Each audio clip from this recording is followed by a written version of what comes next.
Alright, so my name is Randy. I'm a UCLA student. I'm interning here with the Black Workers Center, trying to help them out with the Blaine Workshop program. If you'd mind giving me your name and your position. My name is Shomari Davis. I'm the business representative for IBW Local 11 Electricians Union here in Los Angeles County. Alright, so can you tell me how you got involved with the union and well, I guess start off with how you got involved in the trade. Originally I was going to be a computer systems analyst. I went to DeVry for about a year. First I went to junior college and then went to DeVry for about a year. Then after that I was going to DeVry for computers. And I just got tired of being in the lab, so I wanted to do something that was technical but also something I can do physically. So I enrolled in the program at Pasadena City College. I got my AS degree in electrical technology from PCC. Then after that, I did apply to the union. I took the test and I didn't hear anything for a few years, so I worked non-union, and I worked in the film industry for a while. I was a lighting technician and a grip. And then I came back and got into the union in 1999. All right, so in terms of your industry, is there an apprenticeship at all, or is it just... Yes. Anytime you say union, it always encompasses an apprenticeship. Every union has an apprenticeship program in which you come in at a certain level if you've never had any experience, up to some experience, and then you do an apprenticeship. Our apprenticeship is a 5-year apprenticeship to be an inside wireman and become a journeyman electrician. When were you working as a non-union? Probably 89, 90, and then in the 90s. What was that experience like as... It's much different. I mean, it's a totally different structure. I mean, basically you're definitely on your own. The wages are really tough to get. I remember I know I was making money for the company, so I was making $8 an hour, and then I asked for a raise, and the guy gave me a quarter raise, and he thought that was a really big raise. And I asked him again, he said, "Hey, we just gave you a quarter raise." I mean, I think it was in a couple of months period. So to get the raises that we get a percentage of raises to apprentices every 6 months. It's built into the program that you get a raise because of your level of education is increasing and your experience is increasing. In the non-union world, it just doesn't happen. From your experience, was the non-union work more? Did it have more black workers, or? No. No. No. Definitely not more black workers. I think there was one other guy that I saw. He was mixed cat. That was a black worker. Other than that, I was always the only jobs most of the time. Is your industry in general, how does it fare in terms of? Luckily, our industry, my industry, in the union side, we have a large percentage of black workers. We do pretty well with that, and I think partially it's because we're a business manager and the outreach, and they want to make sure that if we tell the city of LA, which is where we work, that we're going to make sure it's accessible to everybody, then we have to show it in who's our membership. So our membership definitely reflects the LA area. I think it might even be a little bit higher in terms of black membership. So you have a lot of support from the union heads. And I think really and truly the business manager and the support from him is what floats the entire boat in this industry. When it comes to union and building trades, the business manager sets the tone for the whole organization. So if he's on board with it, then it's much easier to get things done. If he's not, if he's wishy-washy or, well, I mean, do what you can, then it's up to the agent to try to make things happen. And without support, it's extremely tough. So does that permeate throughout the whole union in terms of? Different unions have different, I guess, depending on their leadership, and of course their size. have a different, and of course you're talking about the history of construction. I mean, here in Los Angeles County, most of the construction, really, the largest population is Latino. They came from, they started with non-union work, and then now they've gotten to union work. So there's more Latino workers per capita in every trade, just because, it's a lot of families, and they work their way up. So, and then a lot of blacks didn't want to do construction until they found out. Now they're coming around and finding out that they can make a real living doing construction. But some of the problems are we have a high rate of dropout for high school, and one of our requirements is a high school diploma.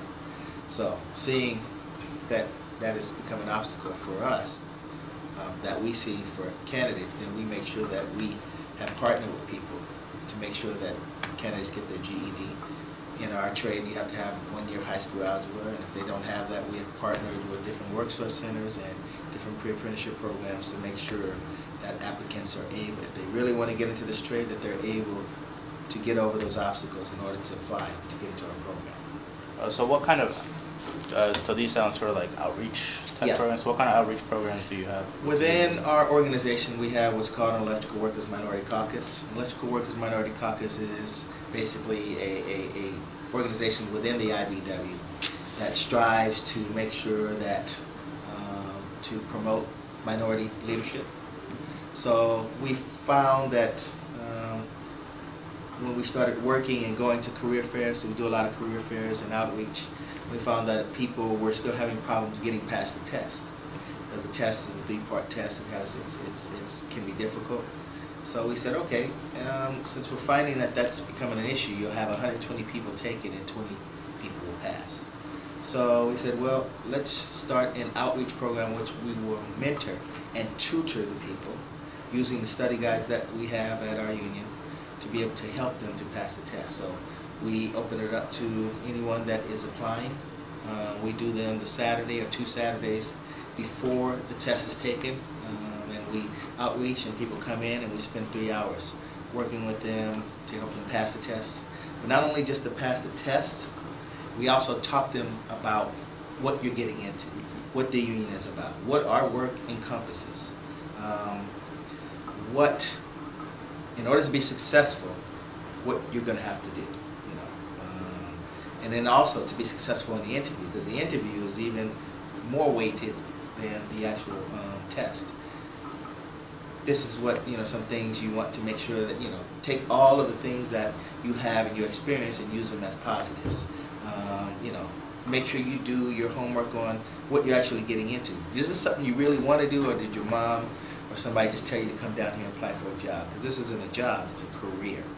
So is this really something you want to do? And if it's a career that you want, to make sure that you get your head right and your attitude right, that you can actually be successful in this career.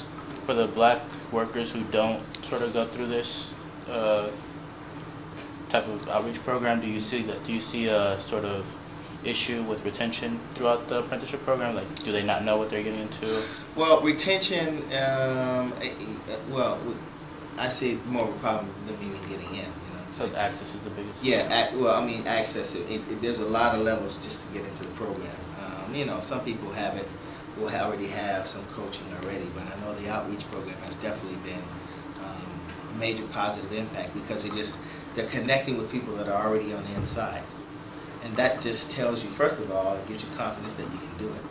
But second of all, it gives you, no one can tell you, a rookie football player can't be more mentored than the guy that's doing his job. So it's just like, we're already in the union. We know what it takes to be successful. We know what it takes to go through this program. So no one can tell you more than someone that's on the inside. So we found that it's definitely been helpful. I really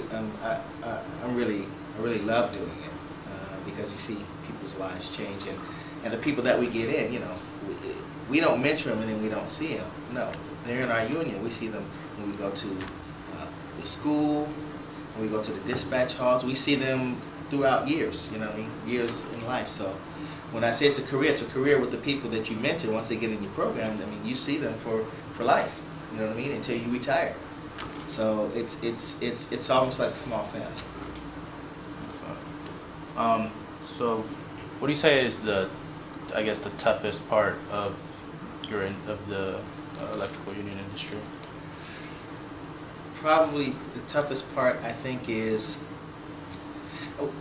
I think it depends on your point of reference and where you come from. You know, if you come from a neighborhood where black and brown was fighting, you may bring that in with you. If you come from, I came from where there was none of that. I didn't come from an issue where black and brown were having an issue, like in some places in South LA, just because of the drugs and community and turf and all that thing. So for me, I think the biggest thing was I wanted to make sure that when I stepped on the job site as a black man, that I would dispel every single thing they ever thought about a black worker or a black male. I was going to be on time, I was going to be proactive, I was going to be clear and concise in my thinking, and I was going to take accountability and make sure that I dispelled everything that they ever thought, if they thought it at all, and act like just I belong there. And that really, really helped me. And I think that the great thing about construction is if you dispel those things right off immediately, then you become a worker that can help them. You don't become a black worker. You know what I'm saying? It's the great equalizer. You know, if you come in and perform and you're hungry, you come in, you're not supposed to know everything. I think the largest part of it is attitude. Your attitude matches your altitude, as one of the great organizers used to tell me. If you come in with a level of enthusiasm and I'm going to be first all the time, I'm going to work hard. There's no journeyman that's going to outwork me because, first of all, in the ladder of leadership, you know, an apprentice, journeyman, foreman, you should always be the most enthusiastic person on the job because you know the least. Mm-hmm. Replace your enthusiasm with your lack of knowledge until you gain the knowledge. As you gain more knowledge, you know what I mean, you're more valuable and you can use that knowledge to help the people below you. But don't come in thinking that, you know, you have to know where you fit in. So the biggest thing is attitude, knowing where you fit in, and being proactive and trying and being hungry for knowledge.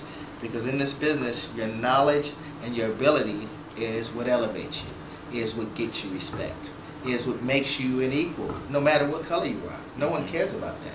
They want to know, do you work? Do you come to work? Are you here on time? Can I count on you? Because the construction is about, I need you here. They don't call you out to build this.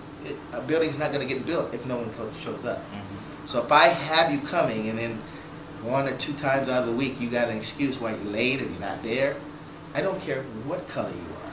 I can't use you. Mm-hmm. So it all depends on, like I said, your frame of reference, where you come from.